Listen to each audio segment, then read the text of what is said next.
It is right now. You need to be moving to a location. We have shelters across the Big Bend area that are available. So please, if you need that information, floridadisaster.org/shelters to find out where a shelter is available for you.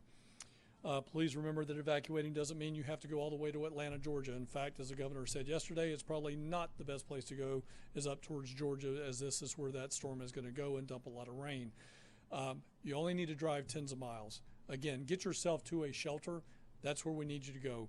If you don't want to stay in a shelter, then yes, you're going to need to move west towards Pensacola, towards the deeper portions of the Panhandle, and seek some type of shelter in a hotel there. Again, you can get to that through our website by getting to visit Florida and get that information. As the governor said before, we have the free Uber ride, so please make sure you're taking advantage of that.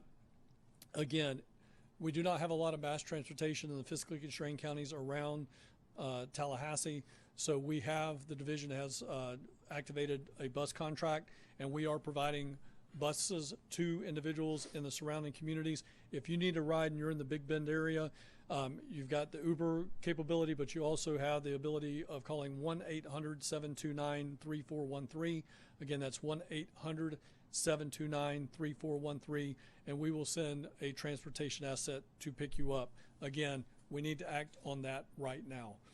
If you choose to shelter in place, you need to stay put until the storm has passed.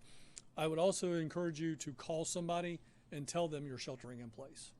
That way there's some type of check and balance there so that we know that you did not evacuate. Again, we don't want you to shelter in place, but if you decide to do that, make sure you call a friend or a loved one outside the area and let them know. But don't forget to call them after to let them know that you're safe. If you hear trees snapping, this is a very, very valid point. We haven't really had an opportunity to talk about this. If you hear trees snapping around your home, treat it like a tornado. At that point in time, get to an interior portion of your home, most likely a bathroom, get as low as you can. If you have some type of protective material, a heavy blanket, a comforter, maybe a very, very small thin mattress, get to that point, put it over the top of yourselves, and hunker down there. Treat it just as you would a tornado. You will hear trees snapping. Pine trees snapping sound an awful lot like fireworks or potentially gunshots.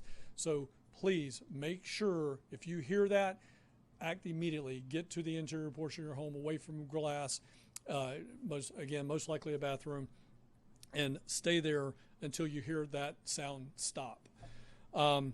If, again, for the people in the Tallahassee area, if all of a sudden it goes from catastrophic trees popping to absolutely nothing, that does not mean the storm is over. What that actually means is you're in the eye of the hurricane. All right? Do not go out and survey damage. This eye is projected to be anywhere from 50 miles wide to 20 miles wide.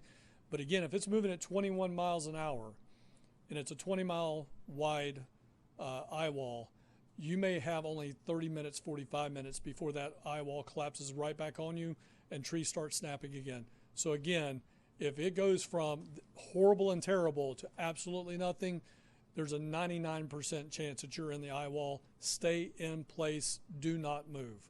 We want to make sure you do that. Don't go in outdoors until it's deemed to be safe. If you lose power and are going to be using a generator, as the governor said, we want you to follow our 20-20-20 rule. There's an opportunity to do the last 20, but we want to keep it outdoors, 20 feet away from your home and away from all windows. You're going to wait 20 minutes before you refuel that generator, and then you make sure you keep it on a dry, flat surface, and then invest $20 to get you a carbon monoxide detector and put it inside your home. That'll save your life. Residents needing residents needing resources before and after the hurricane can call our state assistance information line at 1-800-342-3557. Again, that's 1-800-342-3557. We have individuals there for English, Spanish, and Haitian Creole speaking. And then also be sure to follow us on X, Instagram at FLSERT, that's at Florida CERT, and then on Facebook at FDM. And again, Governor, as well as John and Jared, thank you so much for everything you do for the Division of Emergency Management. Appreciate you. Thanks, Jared. All right, thank you, Governor, for your leadership. Thank you, Kevin, for your leadership at the division, General Haas. We've been in very close coordination since this storm formed. We've been coordinating very closely with our law enforcement partners, with the Florida Highway Patrol, and also our industry partners at our seaports, airports, and rail. We have taken extensive efforts to prepare for this storm. As you heard from the Governor, we have nearly 2,000 team members working the storm, staging, and preparing to respond. We are really looking at the path of the storm now and preparing our operation for cut and toss, for damage assessment, and for bridge inspection. We're going to be very focused on those coastal bridges as this storm passes through. We want to get them inspected and repaired as quickly as possible so people can move around.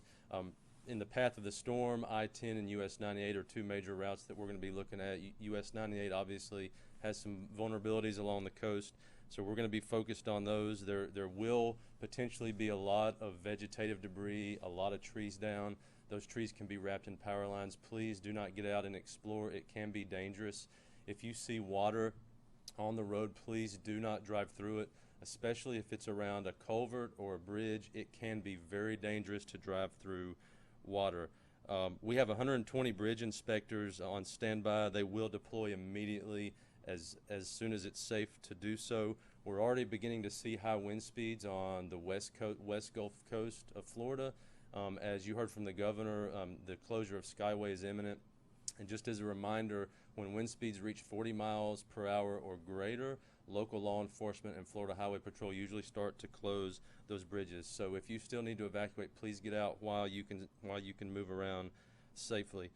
As the storm passes through, fl511.com is the most reliable place to get information on road closures, detours, etc. We will be updating that website live as the storm passes through. And throughout the night, we've had our 10 traffic management centers monitoring traffic live. We've had our road ranger service patrols on 24/7 operations, and we've been monitoring all of our roads during the evacuations and helping facilitate those evacuations, and we're going to continue to do that. Again, as the storm passes through, please remember there will be a lot of trees down, there will be a lot of vegetative debris. Do not drive through water. You heard from the Governor, Tallahassee Airport, Tampa Airport, St. Pete are all closed. We hope to see those open up as soon as possible after the storm passes through.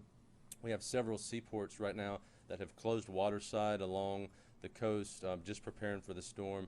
And again, we'll coordinate closely with them and the Coast Guard to open those back up as soon as the storm passes through. Again, thank you, Governor, for your leadership, and we'll continue to work.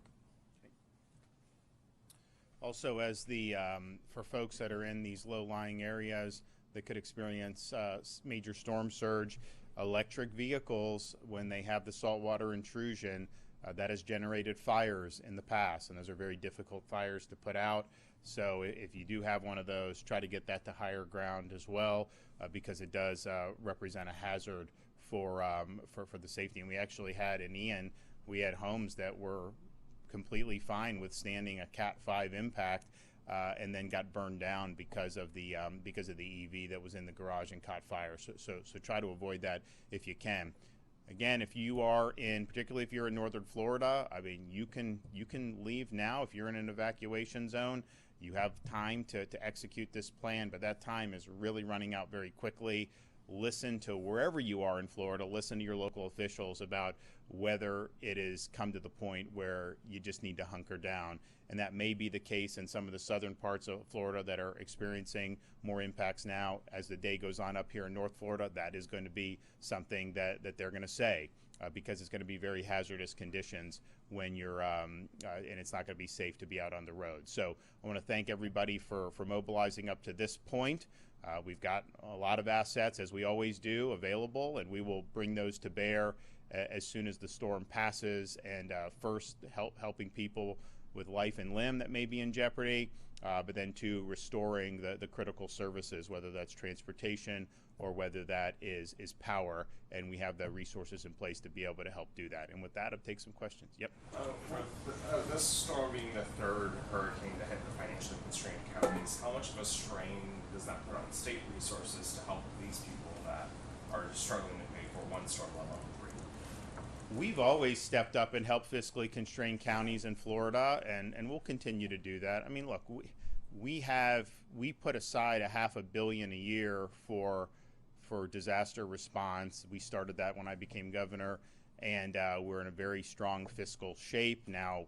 We believe in utilizing whatever levers available. If I can get money elsewhere, I will do that for the counties. But we're in a good shape to be able to step up and help them. And we'll see. This is not projected to reach a Michael strength, but you never know, right? And but I remember, like Mexico Beach, the debris cost was like $80 million, and their annual budget was like $8 million. Well, that's not going to be something that's going to be feasible. So we know there's going to be need for support for fiscally constrained counties. Kevin and his team have already done a lot to help them on the outset and leading up to the storm, and we'll continue to be a good partner with them on the way back. Yes. What could you tell locals on what should we expect for the aftermath of Tallahassee? I mean, will Tallahassee look like Tallahassee anymore after this?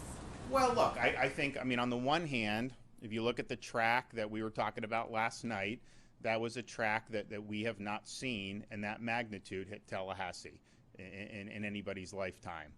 And if that were to happen, that there is just going to be a lot of debris. I mean, it is going to push down a lot of trees, and it will cause significant damage. Now, we always prepare for the worst and hope for the best. And as I said at the outset, you have seen the models nudge it more to the east. And if you're on the west side of the storm, the amount of damage is just less than if you're on the east side of the storm. That's just the way these things work. And if you look at the solutions, a lot of the model runs, there's a lot of them that have it more on the Idalia track. I think the NHC's cone, I think they've been on the western side of where all the models are. And I'm not saying that's wrong, but there is a lot of data out there that does want to nudge it east.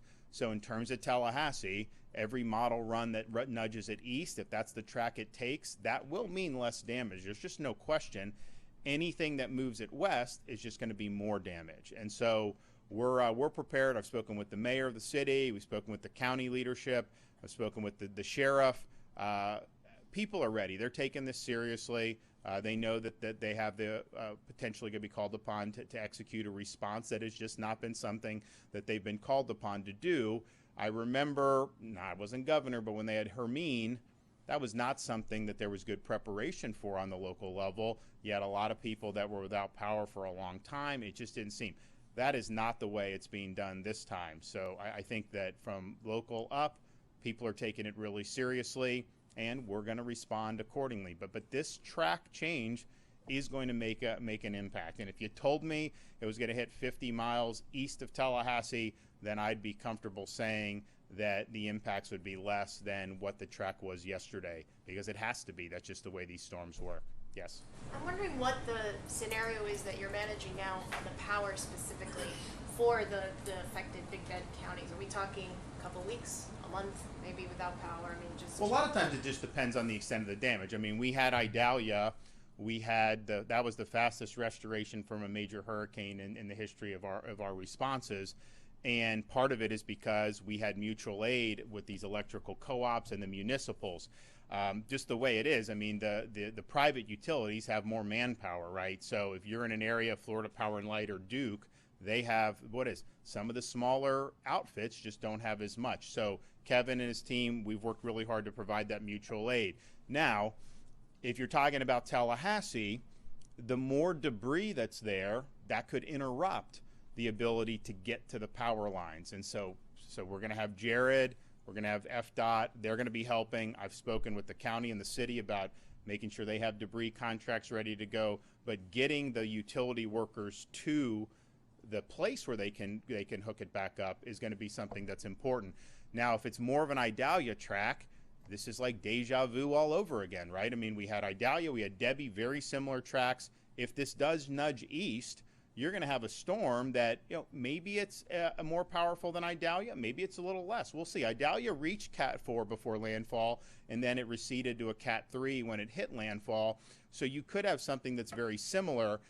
So I think there's a lot. But we're going to have over 30,000 linemen that are going to be staged and ready to go. I would note that there are some relatively minor power outages across the state, largely because of these tornadoes that we've seen. Now, those companies, a lot of that's FPL, and they'll get that back on very quickly.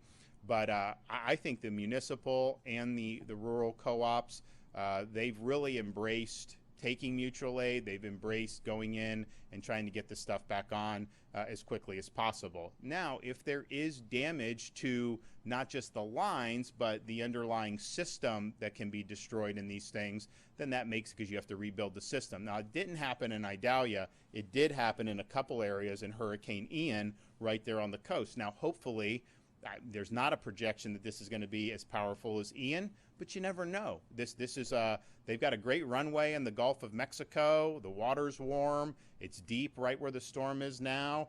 It could rapidly intensify. So if you have that structural destruction, then you have to rebuild. We did not have to do that in Idalia. And then what Kevin has been dispatching are these flood protection devices around the utility substations.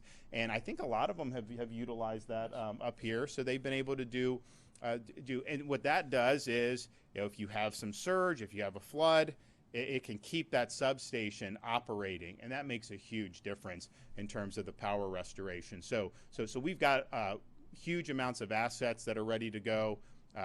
The scope of the storm, the path of the storm is really going to depend on, in terms of the power, will depend on the path and scope of what ends up happening. Do you know how many substations have that flood control device around it? Yeah. We filled dozens of missions. Cody, I can get you a. Okay. All right. Just curious. Yes. I have a question for Mr. Guthrie. Sure. So with this major hurricane, or it's expected to become a major hurricane, or it was, up to maybe a Category 4, still things up in the air. Why doesn't Leon County have an evacuation order? A lot of people are leaving. They're scared. They're nervous. I know Wakulla does. Franklin, the counties around it do. Yeah. So in reference to the question about Leon County specifically and evacuation order, we probably need to fact check that, because I do believe Leon County has an evacuation order right now for low-lying areas and manufactured homes, which makes sense. If you come here, and I'm going to just briefly, if you allow me, Governor, put my local county EM director hat back on. Where we sit at right now is 45, 50 feet above sea level. We are not going to have storm surge impacts here. There is no level A, B, C, D, E, F evacuation zone for Tallahassee. It's low-lying manufactured homes. That is their evacuation order. So, again, I want to give credit where credit's due. The governor's been up here talking about the mayor and the city getting much better, the county getting much better at responding to these disasters. And they have been doing yeoman's work at getting ready for what's about to happen. So they have issued their evacuation orders for low-lying and manufactured housing, which is appropriate for this particular storm. We're not going to have storm surge. We're not going to have riverine flooding up all the way into Leon County proper. So, they're doing the right thing as a local former county EM director, and as a state director now. Yes, 100%. We support their decisions on what they've done. They have opened up, I believe, 7 shelters here. They have asked the state to help supplement that, and I believe we have 3 other shelters in addition to that, ready and able to take on individuals in this area. And the thing about, and Kevin's exactly right, you're not in a surge situation when you're talking about Leon, but, and so you don't want to tell people, hey, just evacuate willy-nilly. At the same time, individuals can look at their home, look what's around it, and assess what risk may be there, because you could have very powerful winds. You could see trees start to fall over. I mean, we had, at the governor's place, we had a really big tree there for Idalia, and Idalia was not, right now the track is closer to Tallahassee than Idalia was, and that tree fell over from that. And it didn't do structural damage to the home, but it's just, that was a massive tree. So the closer it is to Tallahassee, and the winds are 120, 125 potentially for what they're talking about, that is going to be. So you just as a resident, you look, you see, you think about, assess the risk, and there may be places, as Kevin said, you could treat it like a tornado, get in a place where you can hunker down, and maybe that's the best option for you. But it's hard to just fashion an evacuation order around that. I think you just gotta trust people to make their own judgments. But debris is going to be an issue. Trees falling is going to be an issue. The more the track shifts east, the better off for Tallahassee, of course. The more that it stays on course or toggles back west, if that is possible. And it doesn't seem like that's where most of the models are tugging it right now. But you know, these things change. There's a lot of different factors on there that will, of course, mean more damage if it's a more westward path.